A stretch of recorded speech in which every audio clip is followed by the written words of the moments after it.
So this is a demo of the LMI Gocator, and what we're going to do is look for the bushing ID on this part, and we have to gauge two parts. We have a laser line that goes across. We have a second part here where the ID is a little bit different between the two. We're going to shoot a laser across and get a profile with the camera. So now when we look at the screen, you'll be able to see that there's a difference.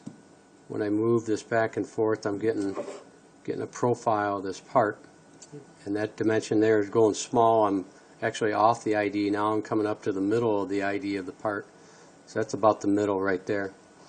So what I'm going to do is come in here and add a tool up in the upper right hand corner that's a width tool, and when I add that, I get two feature boxes that show up.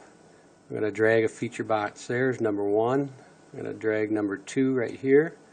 I'm going to tell number one that he needs to be looking at the right side of that profile, and then I'm going to say that the other one needs to be looking at the left side of the profile.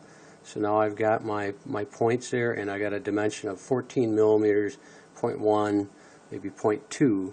So now when I move this back and forth, you'll see on the screen that dimension changing as I'm looking at different parts of the ID. I'm going to swatch out the other part. You'll see on the screen that now I'm about in the middle there. So this one right here is at about 16 millimeters and a third.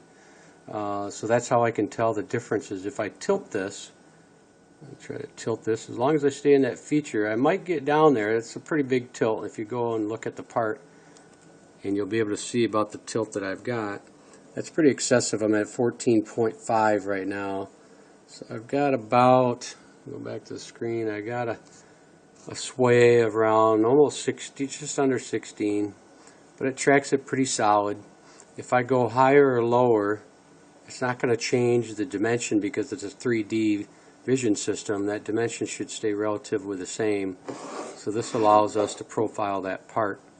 I'm putting back in the smaller part here so you can see it, and I'll give it a little tilt here, 14.2.